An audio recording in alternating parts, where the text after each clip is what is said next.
In the previous section, we studied about characteristic features of DNA replication and image of replication fork. In this video or in this topic, we study about mode of DNA replication অর্থাৎ DNA replicationের প্রকৃতি কিরূপ। তো first one is ইনসেক্টিভে যেটা বলা হয়েছে যে 1953 সালে Watson এবং Crick and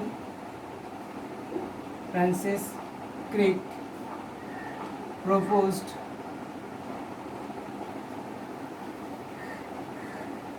double helix model of DNA molecule double helix model দিয়েছিলেন। ঠিক সেই সময়ই তারা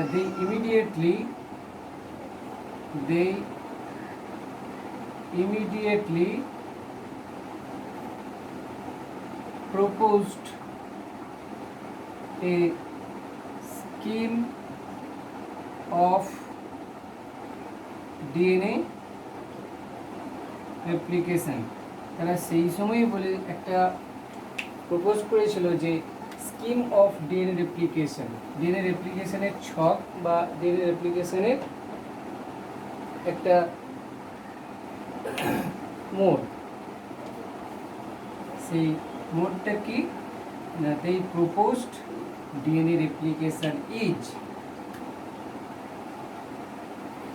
semi conservative। very important MCQ। DNA রেপ্লিকেশনের প্রকৃতি কি রূপ? সেমি কনজারভেটিভ, যার বাংলা হলো অর্ধ সংরক্ষণশীল।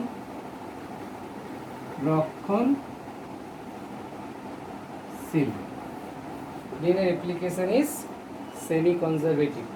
তাহলে DNA replication is semi conservative proposed by Watson and Crick in 1953। কিন্তু এটাকে এক্সপেরিমেন্টালি প্রুভ করেন কে?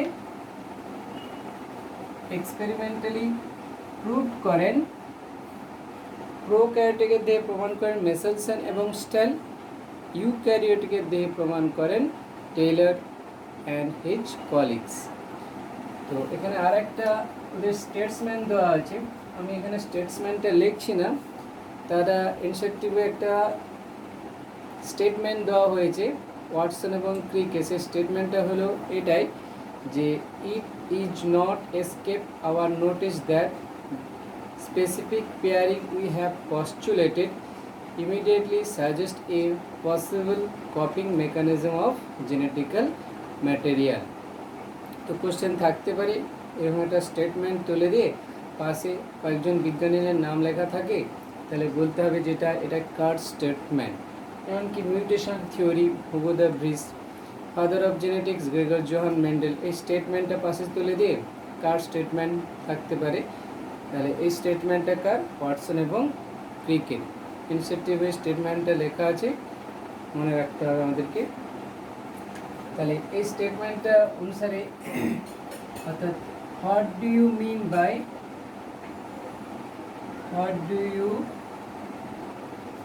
By semi conservative mode of replication? What do you mean by semi conservative mode of DNA replication? উত্তরটা হলো এটা যে ডিউরিং ডিএনএ রেপ্লিকেশনের সময় two strand of DNA, দুটো স্ট্যান্ড কি হয়? টু স্ট্যান্ড অফ ডিএনএ ফার্স্টে কি হয়? সেপারেট, টু স্ট্যান্ড ফার্স্টে সেপারেট হয় একটাকে দিয়ে দিলাম 5 প্রাইম 3 প্রাইম, আর একটা হয় 3 prime 5 prime. To stand first separate,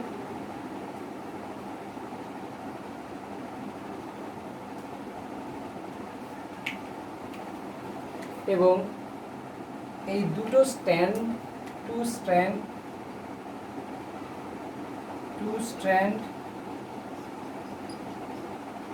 act as template or parental ছাঁচ, টেমপ্লেটের বাংলা হলো ছাঁচ, আর প্যারেন্টাল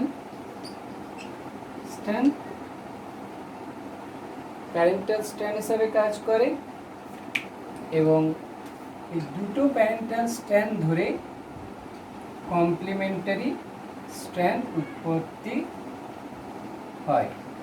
আর এই দুটোকে বলা হয়, এই কালারের এই দুটোকে ডটার স্ট্র্যান্ড বা নিউলি সিনথেসাইজ স্ট্র্যান্ড। তাহলে during DNA replication two strand of DNA separate act as parental strand, দুটো স্ট্র্যান্ড প্যারেন্টাল স্ট্র্যান্ড হিসেবে কাজ করে, এবং ওই প্যারেন্টাল স্ট্র্যান্ডকে ধরে দুটো নতুন ডিএনএ স্ট্র্যান্ড উৎপত্তি লাভ করে। একে বলা হয় যে semi conservative mode of DNA replication. মানে ডিএনএ রেপ্লিকেশন শেষ হওয়ার পরে, ডিএনএ রেপ্লিকেশন যখন শেষ হয়ে যায়, each DNA molecule have one parental strand and one newly synthesized strand. Each parental DNA molecule have বা each newly synthesized DNA molecule have one parental strand and one newly synthesized strand.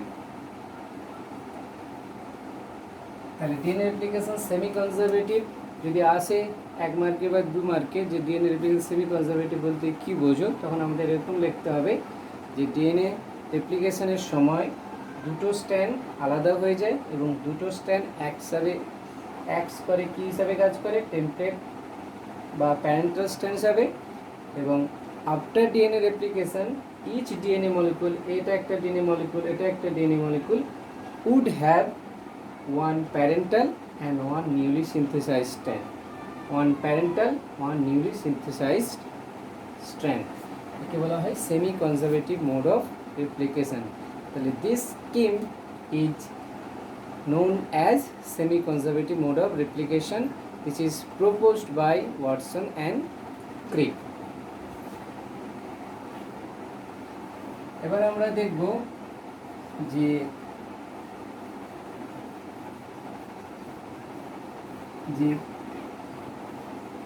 কি এটা প্রমাণ করে।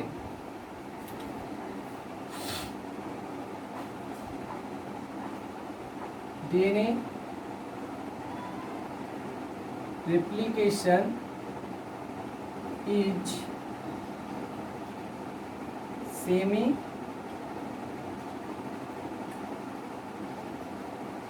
conservative, এটা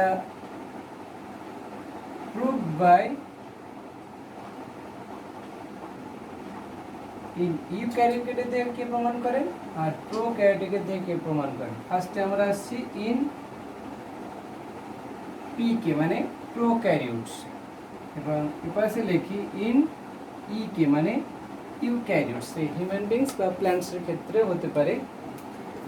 প্রোক্যারিওটসের দেহে এমন উদাহরণ কি ইন ই কোলাই, এসেরিকিয়া কোলার দেহে কে প্রমাণ করেন। এটা proved by Matthew Meselson and Stahl in 1958. For their experiment,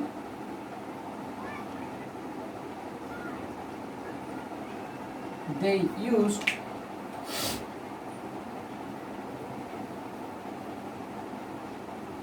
heavy nitrogen, not radioactive nitrogen। অর্থাৎ এখানে আবার আমরা লিখব, যখন পরীক্ষার্থীরা পরীক্ষাটা এক্সপ্লেন করা হবে, কালচার মিডিয়াম হিসাবে ইউজ করেছিলেন অ্যামোনিয়াম ক্লোরাইড এবং ডেনসিটি গ্রেডিয়েন্ট হিসাবে ইউজ করেছিলাম সিজিয়াম ক্লোরাইড CaCl। তাহলে মনে রাখি, linear application semi conservative proved by in প্রোক্যারিওটসের উদাহরণ দেওয়া হয়েছে E coli, proved by Meselson and Stahl 1958। For their experiment they used heavy nitrogen, not radioactive. Mind it, very important, it is not radioactive. But in case of Hershey and Chase experiment, they used radioactive substance. The name were sulfur S35 and P32, phosphorus P32 and sulfur S35. But in this experiment they not use radioactive nitrogen, they used heavy nitrogen, an isotope of nitrogen, heavy nitrogen, not radioactive। কালচারের medium হিসাবে ammonium chloride এবং density gradient হিসাবে caesium chloride. Density gradient হিসাবে caesium chloride এর ব্যাপারটা আমরা এক্সপেরিমেন্টের সময় আসবো। ইন ইউক্যারিওটস, এবং কি ভিকিয়া ফাবা। ভিকিয়া ফাবা কি স্যার? এটা কোনো অ্যানিম্যাল না, এটি এক ধরনের ব্রড বিন, আর একে বলা হয় পেফে ফাবা বিন ও বলা হয় ভিকিয়া ফাবা। from root tip cell, অর্থাৎ এই ব্রড বিন এর রুট টিপ সেল থেকে, রুট টিপের সেল নিয়ে কে প্রমাণ করেছিলেন? এটা proved by Taylor and his colleagues, আর টেইলর, হিউজ অ্যান্ড উডস মনে রাখতে পারি শুধু টেইলর, ইনসেক্টিভ বই দেওয়া আছে, and his colleagues in the year 1958। For their experiment they used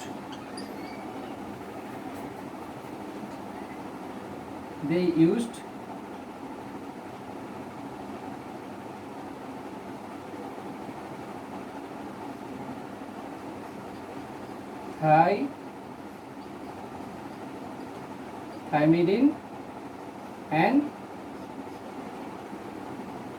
H3, heavy hydrogen।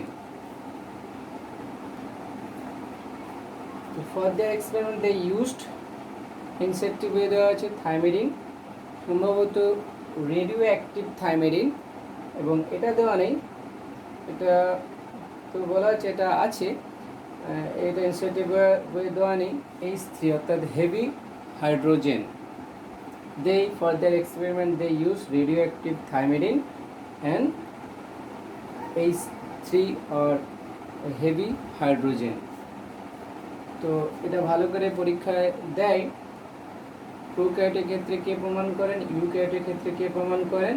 ইউক্যারিওটের ক্ষেত্রে প্রমাণ করেন টেইলর, ভিকিয়া ফাবা এর রুট টিপ সেল থেকে নিয়েছিলেন। এখানে আরেকটা জিনিস মনে রাখি, টেইলর প্রমাণ করেছিলেন ডিএনএ রেপ্লিকেশন, তাহলে এটা লিখে নিই আমরা, they proved DNA as well as chromosome replication is also semi conservative। আমরা এমসিকিউতে দেব পরে, ক্রোমোজোম এবং DNA replication is also semi conservative, proved by Taylor and his colleagues. এরপরে আমরা এদের এক্সপেরিমেন্টটাকে এক্সপ্লেন করছি, যে ইকোলাইয়ের দেহে মেসেলস এবং স্ট্যাল কীভাবে প্রমাণ করেছিলেন যে DNA replication is semi conservative। So let's start their experiment। Michelson and Stahl এর experiment। For their experiment, they used, একটু আগে লিখেছিলাম ই কোলাই, এসেরিকিয়া কোলাই এক ধরনের prokaryotes. They used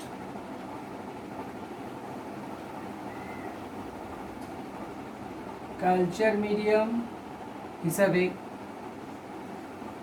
as a culture medium হিসাবে তারা কি ইউজ করেছিলেন? Ammonium chloride, NH4Cl।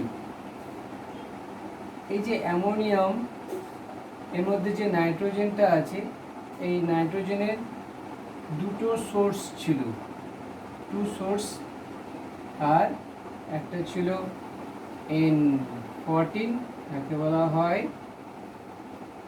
Normal nitrogen, আর একটা ছিল N15, এটা হচ্ছে কি heavy nitrogen, not radio active, বা N15 is a isotope of নাইট্রোজেনের একটা আইসোটোপ। পরে লিখি যে ডেনসিটি গ্রেডিয়েন্ট হিসাবে density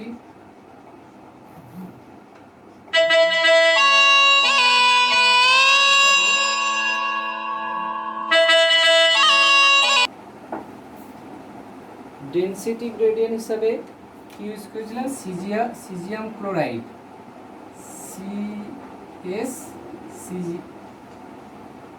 caesium chloride. Caesium chloride density gradient ব্যাপারটা কি না,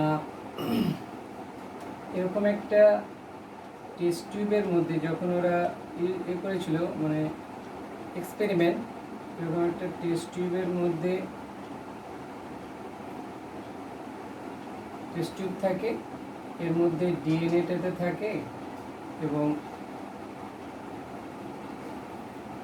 এর মধ্যে কি দেওয়া থাকে? এই সিজিয়াম ক্লোরাইড দেওয়া থাকে, দিয়ে এইটাকে স্পিডে ঘোরানো হয়। স্পিডে ঘুরিয়ে ডিএনএ এর পদক্ষেপ কোথায় পড়ে সেটা দেখার জন্য সেই সিজিয়াম ক্লোরাইডটা তারা ইউজ করেছিল। ডেনসিটি গ্রেডিয়েন্ট হিসাবে কি ইউজ হয়েছিল? Caesium chloride. কালচার মিডিয়াম হিসাবে ইউজ হয়েছিল অ্যামোনিয়াম ক্লোরাইড। ভালো করে এটা মনে রাখতে হবে, কালচার মিডিয়াম হিসাবে কি এবং ডেনসিটি গ্রেডিয়েন্ট হিসাবে কি। ডেনসিটি গ্রেডিয়েন্ট হিসাবে আরেকবার বলছি, আমরা যদি শিক্ষা হাউস ইউটিউবে একটা চ্যানেল আছে, সেখানে যদি আমরা দেখি এনসিইআরটি বেসিস প্রত্যেকটা লেকচারের একটা করে, প্রত্যেকটা ল্যাঙ্গুয়েজের ওপরে ওদের এনসিইআরটি বেসিস ছবি দেওয়া হয়েছে, ছবি দেওয়া এক্সপ্লেন করছে শিক্ষা হাউসে। এখানে ছবিটা দেখতে পাবে যে ডেনসিটি গ্রেডিয়েন্ট হিসেবে ডিএনএকে স্পিডে ঘোরালে এই ডিএনএর পদক্ষেপটা পড়ে। তো ডেনসিটি গ্রেডিয়েন্ট হিসাবে কি ইউজ হয়েছিল? Caesium chloride. আর কালচার মিডিয়াম হিসাবে অ্যামোনিয়াম ক্লোরাইড। কারণ nitrogen is the source of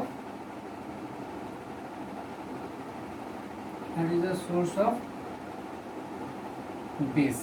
যে বেসগুলো আছে নাইট্রোজেন বেস, অর্থাৎ অ্যাডিনিন, থাইমিন, গুয়ানিন, সাইটোসিন, এদের সবার মধ্যে নাইট্রোজেন থাকে। ওই নাইট্রোজেনের মধ্যে, ওই নাইট্রোজেন বেসগুলোর মধ্যে নাইট্রোজেনটা ইনকর্পোরেটেড হয়ে যাবে। সেই জন্য কালচার মিডিয়াম হিসাবে অ্যামোনিয়াম ক্লোরাইডের মধ্যে যে নাইট্রোজেনটা ছিল সেটা দুটো ফর্মের ছিল। একটা ছিল নর্মাল নাইট্রোজেন, যাকে বলে N15, আর হেভি নাইট্রোজেন হিসাবে ছিল নর্মাল নাইট্রোজেন N14 এবং হেভি নাইট্রোজেন হিসাবে ছিল N15। N15 is a isotope of nitrogen, it is not radioactive। তো এবার আমরা দেখব হার্শেসের পরীক্ষাটা।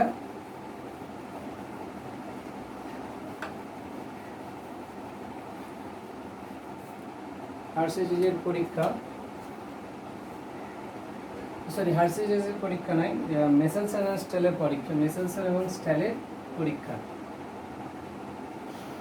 কীভাবে করবো আমরা এখানে দেখে নিচ্ছি।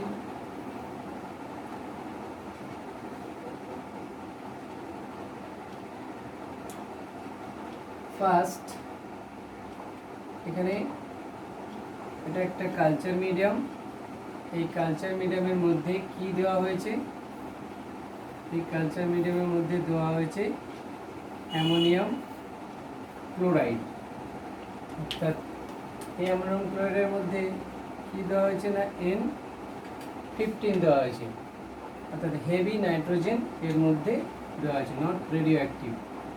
আর এটা হচ্ছে যে কি নিয়ে পরীক্ষা করেছিল, ই কোলাই, এটা হচ্ছে যে ই কোলাই, এসেরিকিয়া কোলাই প্রোক্যারিওট। তাহলে কালচার মিডিয়ামে অ্যামোনিয়াম ক্লোরাইড দেওয়া হয়েছে এবং ই কোলাই দেওয়া হয়েছে। তাহলে এটা ওদের জেনেটিক্যাল ম্যাটেরিয়াল। তাহলে এই N15টা যেহেতু N15 কালচার মিডিয়ামে রাখা আছে, তাহলে এই N15টা কোথাও প্রবেশ করে যাবে না এদের ডিএনএর মধ্যে।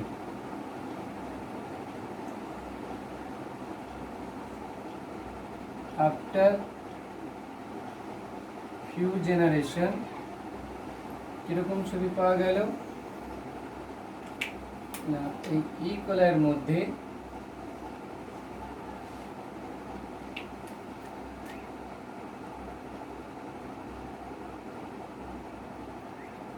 প্রথমে এটা কি ছিল না, দুটো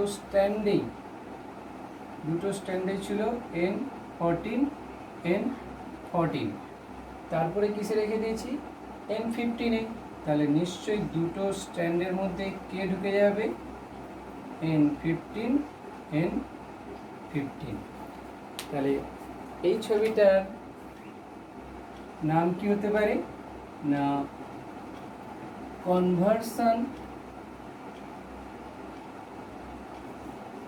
conversion of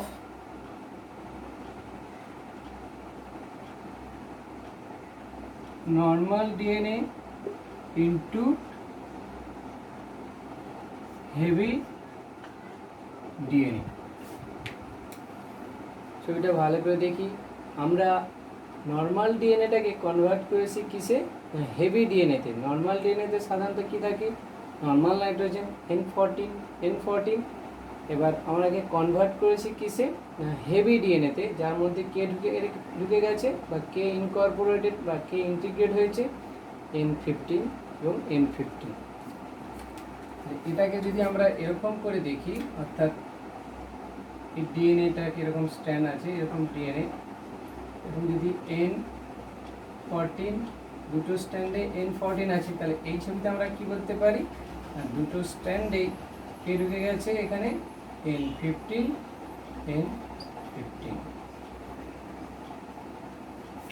এই ছবিটা কি না, conversion of normal DNA into heavy DNA. তো ফার্স্টে তারা নর্মাল ডিএনএটাকে কিসে কনভার্ট করে নিলেন, হেভি ডিএনএটাকে কনভার্ট করে নিলেন।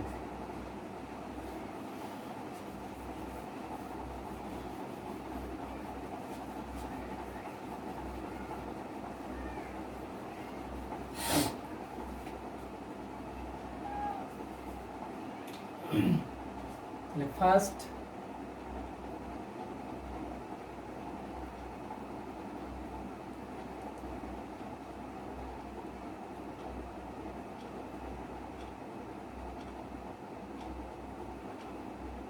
এটা ডিএনএ দুটো স্ট্র্যান্ড N15 N15। একটু আগেই দেখেছিলাম আমরা যে নর্মাল ডিএনএটাকে কনভার্ট করানো হয়েছে কিসে, N15 এ। এর যদি আমরা এই হেভি ডিএনএ এর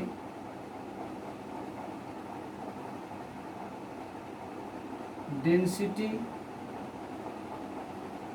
গ্রেডিয়েন্ট দেখি, অর্থাৎ কীরকম পাবো ছবিটা, যেহেতু এটা হেভি ডিএনএ সেই জন্য এর অধঃক্ষেপটা কোথায় পড়বে, অধঃক্ষেপটা হেভি, সেই জন্য অধঃক্ষেপটা নিচের দিকে পড়বে। হেভি ডিএনএ এর হেভি ডিএনএ এটা ডেনসিটি গ্রেডিয়েন্টের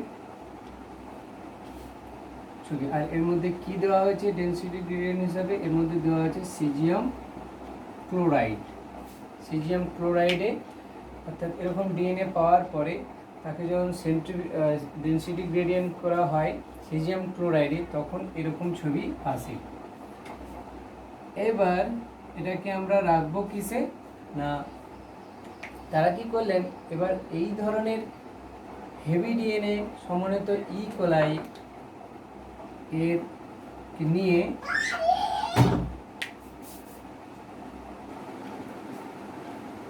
এরপরে এই N15 সমন্বিত ডিএনএ সমন্বিত ই কোলাইকে তারা কিসে রাখলেন,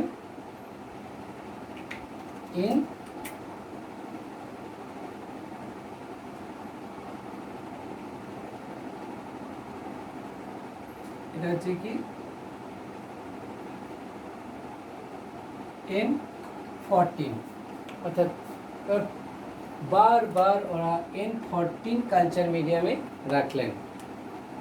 প্রথমে আমরা দেখেছিলাম তারা কনভার্ট করে নিয়েছিল N14 সমন্বিত ডিএনএকে N15-এ। এবার তারা কি করছে, N15 সমন্বিত ডিএনএকে এবার N14 কালচার মিডিয়ামে রাখছেন। অ্যামোনিয়াম ক্লোরাইড, যে অ্যামোনিয়ামের মধ্যে যে নাইট্রোজেন আছে তার মধ্যে যে নাইট্রোজেনটা সেটা normal DNA in N15 culture medium.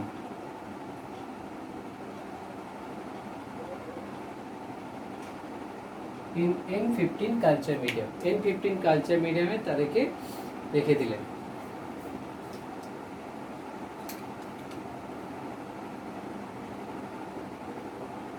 কি দেখলেন এরপরে,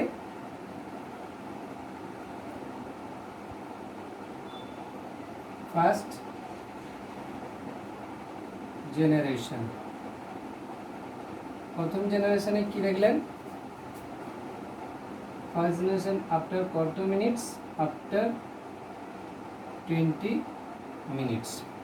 ই coli divides in every 20 minutes. E coli 20 minute অন্তর অন্তর ডিভাইড করতে থাকে। E coli divides in every 20 minutes, এটাও এনসেপ্টে বই লেখা আছে, E coli divides in 20 minutes.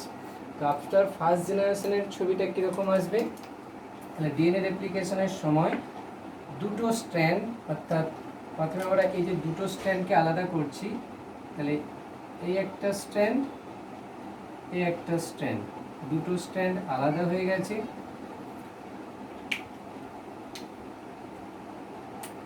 দুটো স্ট্র্যান্ড একসাথে প্যারেন্টাল স্ট্র্যান্ড। এবার কিসে রাখা হয়েছে, তাহলে দুটো স্ট্র্যান্ডের মাথায় আমরা কাকে বসাবো, ফার্স্টে দুটো স্ট্র্যান্ডে কী ছিল, ফার্স্টে N15, তাহলে এটাও হবে কি N15। এরপরে যেটা হবে, যে নতুন স্ট্র্যান্ড সিনথেসাইজড হয়েছে, নতুন স্ট্র্যান্ড সেটা কিসে রাখা হয়েছে না N14-এ, তাহলে এটা হবে কি N14, এটাও হবে N14। অর্থাৎ এখানে বলে দিচ্ছি লালগুলো হচ্ছে যে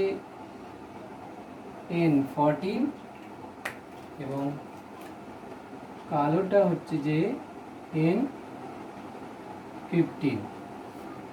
N14 is normal, N15 is heavy DNA। তাহলে এটা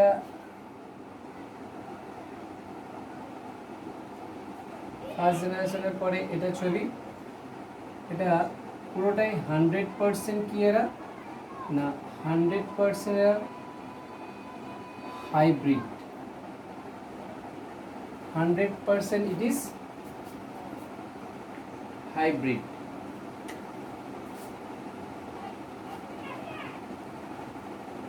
কেন স্যার 100% হাইব্রিড এরা, কারণ একটা আছে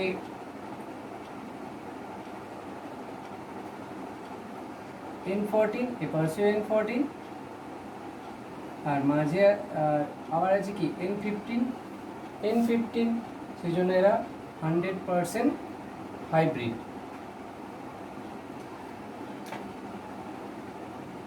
এই 100% হাইব্রিডের যদি ডেনসিটি গ্রেডিয়েন্ট করি, 100% হাইব্রিডের ডেনসিটি গ্রেডিয়েন্ট যদি আমরা করি, তাহলে এর ছবিটা কেমন আসবে?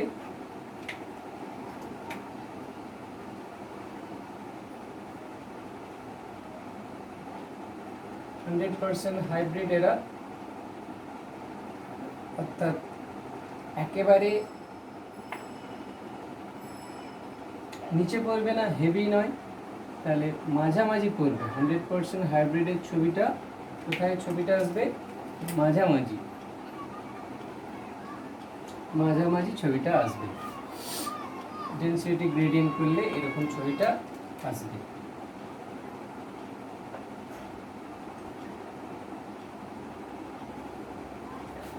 হান্ড্রেড পার্সেন্ট এরা হাইব্রিড। আপনার first generation equally divide in every 20 minutes 100% hybrid পাওয়া যায়। এরপরে যদি আবার সেকেন্ড জেনারেশনের ছবি দেখি, সেকেন্ড জেনারেশন অর্থাৎ কত মিনিটস পরে? আফটার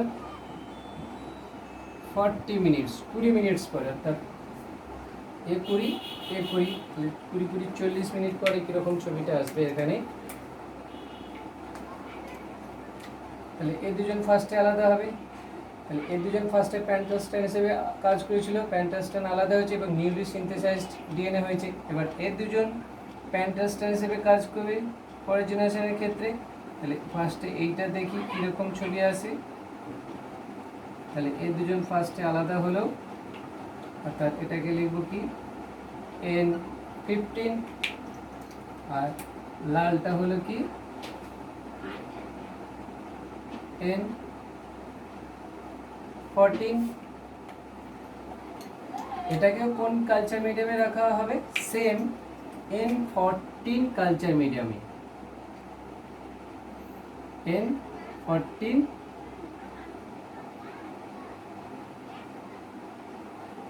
কালচার মিডিয়ামে রাখা হবে। যেহেতু N14 কালচার মিডিয়ামে রাখা হয়েছে, সেই জন্য তাহলে একটা হলো N14 আর নতুন স্ট্যান্ড এটাও N14, তাহলে এটা হবে আর N14 এটাও N14। এবার এইটার ছবি দেখি কিরকম হবে স্যার। না, এই দুটো স্ট্যান্ডের মধ্যে ফার্স্টে এরা আলাদা হলো, প্যারেন্টাল স্ট্যান্ড এক পাশে এলো, এটাকে কি লিখবো? N14, আর পাশে কে যাবে? N15। যেহেতু N14 এ রাখা হয়েছে, তাহলে নিউলি সিনথেসাইজড স্ট্যান্ড N14, এটাও N14।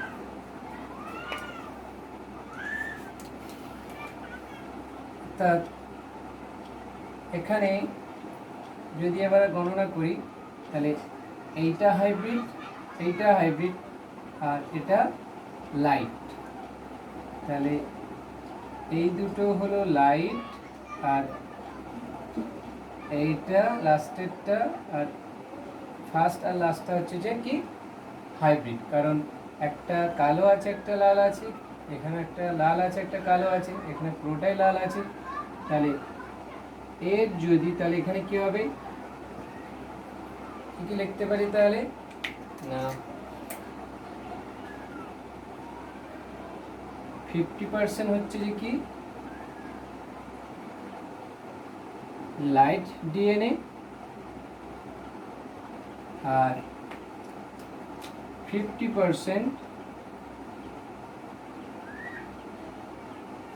Heavy DNA. তার যদি অনুপাত করা হয়, তাহলে দ্যাট ইজ 1:1 রেশিওতে থাকবে লাইট ডিএনএ এবং হেভি ডিএনএ। এবার এর যদি আমরা ডেনসিটি গ্রেডিয়েন্ট করি তাহলে কীরকম ছবি পাবো? ডেনসিটি গ্রেডিয়েন্ট করলে তাহলে 50% লাইট ডিএনএ, যদি লাইট ডিএনএ হয় মানে হালকা ডেনসিটি গ্রেডিয়েন্ট হিসাবে, তাহলে উপরের দিকে থাকবে এরকম করে ডিএনএগুলো, লাইট ডিএনএগুলো। আর হেভি ডিএনএটা যেটা থাকবে, সরি এটা হেভি ডিএনএ নয়, লাইট ডিএনএ, সরি এটা ভুল বললাম, এটা হবে কি 50% লাইট ডিএনএ এবং 50% হাইব্রিড ডিএনএ। কারেক্ট ইজ, আমার এখানে ভুল বলা হয়ে গেছে। তো 50% থাকবে লাইট ডিএনএ এবং 50% থাকবে হাইব্রিড ডিএনএ। আর এখানে হাইব্রিড ডিএনএটার ছবি কীরকম থাকবে? তাহলে হাইব্রিড ডিএনএটার ছবি থাকবে একটা কালো আর একটা থাকবে কি লাল। তাহলে এটা হচ্ছে হাইব্রিড ডিএনএ আর এটা হচ্ছে লাইট ডিএনএ।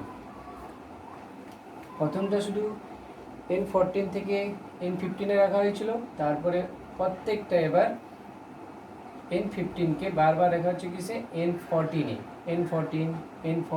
কালচার মিডিয়ামে রাখা হচ্ছে, N14 কালচার মিডিয়ামে রাখা হচ্ছে। তাহলে এটা আফটার সেকেন্ড জেনারেশনের ছবি। থার্ড জেনারেশন কি হবে? আফটার থার্ড জেনারেশন অর্থাৎ 20 বাড়ছে 20 মিনিট 40 মিনিট, এবার হবে কি আফটার 16 মিনিটস, 60 মিনিট পরে যে ছবিটা আসবে কীরকম? তাহলে এবার এর দুজন প্যারেন্টাল স্ট্যান্ড হিসেবে কাজ করবে। প্যারেন্টাল স্ট্যান্ড, তাহলে এই পাশটা ছবিটাকে এই ধারে টেনে আনি, তাহলে প্যারেন্টাল স্ট্যান্ড হিসেবে যখন কাজ করবে, এবার এদেরকে এবার সবসময় কোন মিডিয়ামে রাখা হবে?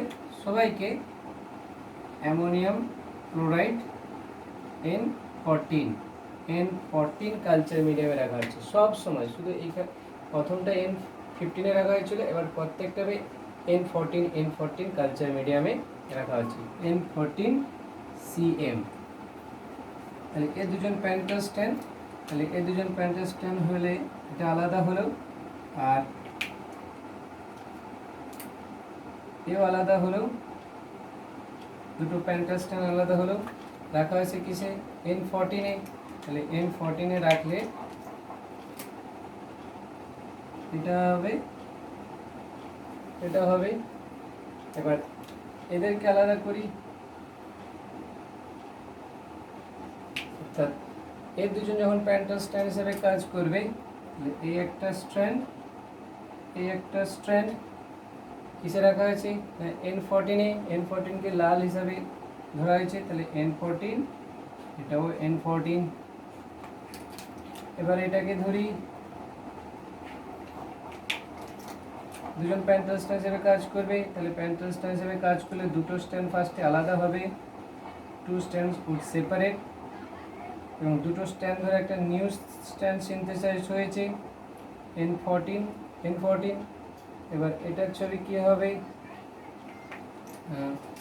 দুটো স্ট্যান্ড ফার্স্টে আলাদা হলেও মাঝে কালোটা গেছে, মাঝে লালটা আলাদা হয়েছে, N14 কালার কি লাল। একটা যদি মার্ক করে দিই, বারবার এভাবে ভালো করে মার্ক করে রাখতে হবে। কালোটা হচ্ছে কি N15, আর এই কালোটা কি N15, আর লালগুলো সব N14 N14 N14 N14 N14 সব N14 সব পুরোটাই, অর্থাৎ এইখান থেকে এতটা পুরো লাইট ডিএনএ। শুধু এপাশের ফার্স্ট এপাশের লাস্ট, তাহলে এইটা কি না হাইব্রিড ডিএনএ, আর এটাও হাইব্রিড ডিএনএ, আর পুরো এটাই বাকি সব লাইট ডিএনএ। এবার এর শতকরা যদি বলি তাহলে এখানে ছিল 100% হাইব্রিড ডিএনএ, এখানে 100% নয়, 50% লাইট ডিএনএ, 50% হাইব্রিড ডিএনএ। এখানে এবার যদি দেখি অনুপাতটা কত হবে, অনুপাতটা যদি করে দেখি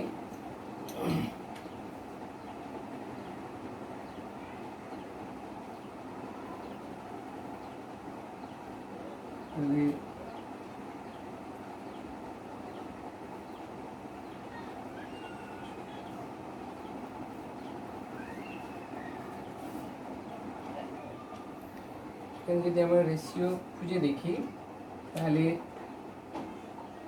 25% আছে হাইব্রিড ডিএনএ এবং 75% আছে লাইট ডিএনএ। তাহলে অনুপাতটা কত আসবে, কাটাকাটি করলে 1:3 রেশিও, 1:3 রেশিওতে নর্মাল ডিএনএ বা লাইট ডিএনএ এবং হাইব্রিড ডিএনএ থাকবে। 75 লাইট ডিএনএ বা কি বলা হয় নর্মাল ডিএনএ আছে। রেশিওটা কি না 1:3। ইনসেন্টিভের কোশ্চেন করেছে যদি এই পরীক্ষাকে কত মিনিট না 4th জেনারেশন পর্যন্ত দেখি, আফটার 80 মিনিটস যদি করা হয়, 80 মিনিটস 80 মিনিট জুড়ে 80 মিনিট যদি এক্সপেরিমেন্টটা করা হয় কোন মিডিয়ামে, same as ammonium chloride N14 culture মিডিয়ামে রাখে এক্সপেরিমেন্টটা করা হয়। তাহলে একই রকম, তাহলে এই দুটো স্ট্যান্ড, এই যে একই রকম এই দুটো স্ট্যান্ড ফার্স্টে আলাদা হবে, তাহলে আলাদা হলো, এই স্ট্যান্ডটা ধরে করছি, তাহলে এই দুটো আলাদা হলো, আর তাহলে এটাকে কালচার করি, এটাকে লিখব কি N15 আলাদা করে, এটা করলাম, দুটো স্ট্যান্ড আলাদা হয়েছে। আর কিসে রাখা হয়েছে N14-এ, তাহলে এটা হবে এই একটা স্ট্যান্ড, এই একটা স্ট্যান্ড, দুটোই N14।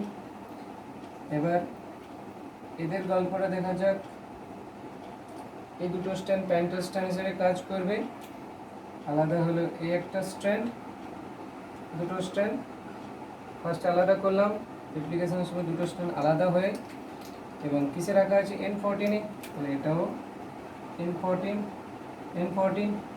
বাট এই স্ট্যান্ডের গল্পটা দেখা যাক, এটা কি দুটো স্ট্যান্ড ফার্স্টে আলাদা হলো, N14-এ রাখা হয়েছে, N14।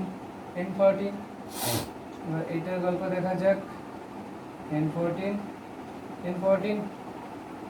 গ্যাপ দিই,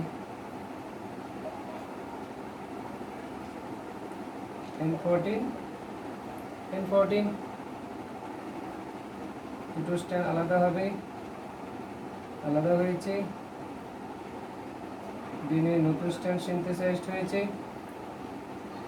এটা দেখা যাক, দুটো স্ট্যান্ড আলাদা হয়েছে, টু স্ট্যান্ড N14,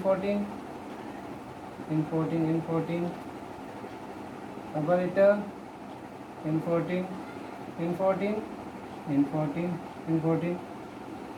এবার দেখা যাক দুটো প্যান্টার স্ট্যান্ড আলাদা হয়েছে,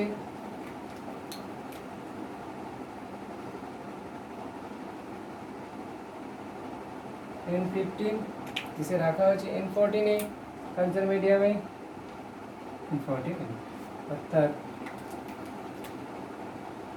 এই একটা হাইব্রিড আর এই একটা হাইব্রিড।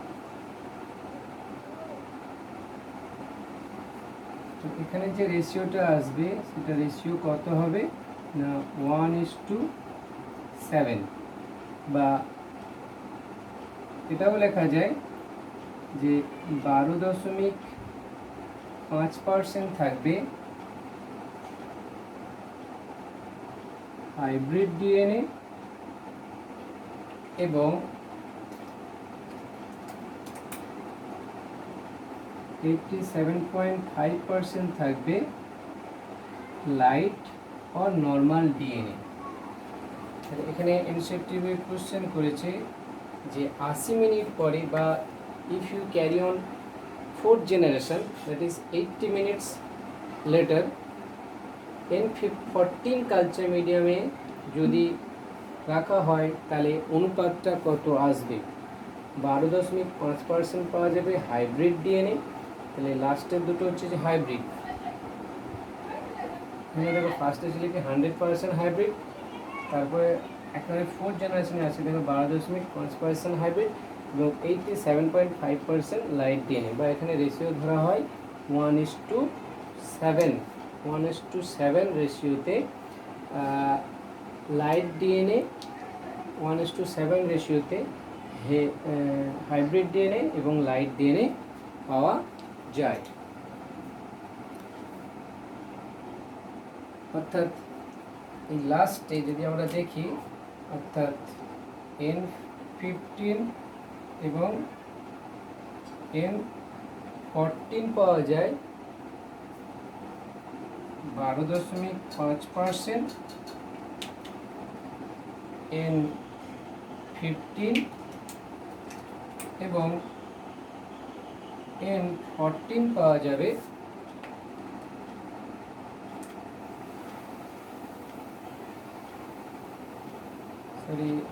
N14 নয়, N14 N14 তাহলে N14 N14 পাওয়া যায় 12.5% এবং N14 পাওয়া যাবে 87.5%। এই উপরেরটা হচ্ছে যে হাইব্রিড ডিএনএ, নিচেরটা লাইট ডিএনএ।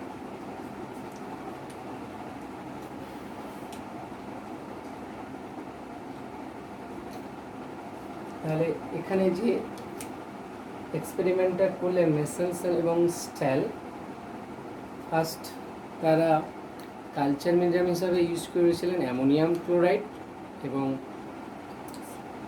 ডেনসিটি গ্রেডিয়েন্ট হিসাবে ইউজ করেছিলেন সিজিয়াম ক্লোরাইড। আমরা জানি ডিএনএ স্ট্রাকচারে নাইট্রোজেন বেস থাকে। ডিএনএ নাইট্রোজেন বেস যেমন কী কী? Adenine, guanine, cytosine, thymine, uracil নয় এখানে। তো ওই থাইমিন অ্যাডিনিনের মধ্যে নাইট্রোজেনটা ইনকর্পোরেট হয়ে যায়, ইন্টিগ্রেট হয়। ফার্স্টে তারা কী করলেন, কোলাইয়ের নর্মাল ডিএনএ বা লাইট ডিএনএটাকে কনভার্ট করে নিলেন কিসে? N15-এ। অর্থাৎ ফার্স্টে N14 ছিল, আমরা ছবিতে দেখেছিলাম, তারপরে কনভার্ট করলেন কিসে? N15-এ। এবার N15 সমন্বিত ডিএনএকে তারা বারবার আপ টু 4th জেনারেশন পর্যন্ত দেখলেন যে N14 কালচার মিডিয়ামে রেখে কালচার করলেন। তো ফার্স্টে N14টাকে যখন ডেনসিটি গ্রেডিয়েন্ট করা হয়, এটা হেভি ডিএনএ, নিচে অধিক্ষেপ করে সিজিয়াম ক্লোরাইড ডেনসিটি গ্রেডিয়েন্ট হিসাবে এখানে ইউজ করা হয়েছে। এবার N14 কালচার মিডিয়ামে রেখে তারা যখন কালচার করলেন, দেখতে পেলেন কি 100% হাইব্রিড, অর্থাৎ একেবারে নিচে অধিক্ষেপ করবে না, হাইব্রিড মাঝামাঝি ইন্টারমিডিয়েট কন্ডিশনে ডেনসিটি গ্রেডিয়েন্ট করলে মাঝে অধিক্ষেপটা আসে। তারপরে আফটার ফার্স্ট জেনারেশন 20 মিনিট পরে, after second generation after 40 minutes পরে দেখলেন কি না, এই যে দুটো কাজ, এই যে দুটো এই যে স্ট্যান্ড দুটো স্ট্যান্ড ফার্স্টে আলাদা হয়েছে। তাহলে N14 একদিকে গেল আর এটা একদিকে গেল। N14-এ রাখা হয়েছে, তাহলে দুটো স্ট্যান্ড হবে কি N14 এখানে। অনুরূপভাবে এই যে দুটো স্ট্যান্ড ফার্স্টে আলাদা হয়েছে, কিসে রাখা হয়েছে? N14-এ। এই দুটো স্ট্যান্ডও N14। এখানে কালো আর লাল, এখানেও কালো আর লাল পাওয়া গেছে। 100% পাওয়া গেছে, 50% পাওয়া গেছে লাইট ডিএনএ আর 50% পাওয়া গেছে হাইব্রিড ডিএনএ। রেশিও কি? 1:1 রেশিওটা হবে 1:1 রেশিও। তাহলে তো মনে হচ্ছে সেকেন্ড জেনারেশন পরে রেশিওটা কত আসবে, 1:1 রেশিওতে। ডেনসিটি গ্রেডিয়েন্ট করলে এরকম ছবি আসবে। লাইট ডিএনএ বা নর্মাল ডিএনএ অধক্ষেপটা উপরের দিকে আসবে, এবং হেভি ডিএনএটা অধক্ষেপটা, হাইব্রিড ডিএনএ অধক্ষেপটাও কোথায় আসবে, আগের মতো ইন্টারমিডিয়েট মাঝামাঝি। কিন্তু যদি হেভি হতো নিচে অধক্ষেপ করতো, নিচে অধক্ষেপটা করতো। আবার থার্ড জেনারেশন অর্থাৎ 60 মিনিট পরে তাহলে এই দুজন প্যারেন্টাল স্ট্র্যান্ড হিসেবে কাজ করবে। দুটো স্ট্র্যান্ড ফার্স্টে আলাদা হয়েছে, এই একটা স্ট্র্যান্ড, এই একটা স্ট্র্যান্ড N14-এ রাখা হয়েছে, তাহলে দুটো N14 আবার এই দুজনকে যদি করো তাহলে দুটো স্ট্র্যান্ড ফার্স্টে আলাদা হয়েছে, নতুন স্ট্র্যান্ড সিনথেসাইজড হয়েছে। এটাকে যদি এরকমভাবে করি, দুটো স্ট্র্যান্ড আলাদা হয়েছে, নতুন স্ট্র্যান্ড সিনথেসাইজ, অনুভাবে এটা দুজন আলাদা হয়েছে, নতুন স্ট্র্যান্ড সিনথেসাইজ হয়েছে। এখানে রেশিওটা কীরকম আসবে না, 25% থাকবে হাইব্রিড ডিএনএ আর 75% থাকবে লাইট ডিএনএ। অনুপাতটা কি কাটাকাটি করলে দেখা যাবে 1:3 রেশিওতে পাওয়া যাবে। অর্থাৎ এর অনুপাত ডেনসিটি গ্রেডিয়েন্ট করলে লাইট ডিএনএটা উপরের দিকে থাকবে, হাইব্রিড ডিএনএটা মাঝামাঝি থাকবে। ফোর্থ জেনারেশন অর্থাৎ 80 মিনিট পরে যদি দেখা যায় তাহলে অনুপাতটা আসবে কত, 1:7 রেশিওটা, বা 12.5% থাকবে হাইব্রিড ডিএনএ আর 87.5% থাকবে লাইট অর নর্মাল ডিএনএ। তো DNA replication is semi conservative, এই পরীক্ষার দ্বারা প্রমাণিত হয়। সেমি কনজারভেটিভের ডেফিনেশনে বলা হয়েছিল ডিএনএ রেপ্লিকেশনের সময় দুটো স্ট্যান্ড ফার্স্টে আলাদা হয়, তারা প্যারেন্টাল স্ট্যান্ড হিসেবে কাজ করে। প্যারেন্টাল স্ট্যান্ড ধরে দুটো স্ট্যান্ড সিনথেসাইজড হয়, যারা যারা complimentary to the parental strand. During DNA replication, two strands separate and acts as template হিসেবে কাজ করে। After completion of DNA replication, each DNA molecule, এই একটা DNA molecule, একটা DNA molecule, each DNA molecule have one parental strand, one newly synthesized strand, one parental strand, one newly synthesized strand. So this is all about Michelson and Stahl experiment. এরপরে আমরা কয়েকটা MCQ তে আসছি Michelson এবং Stahl এর পরীক্ষা থেকে।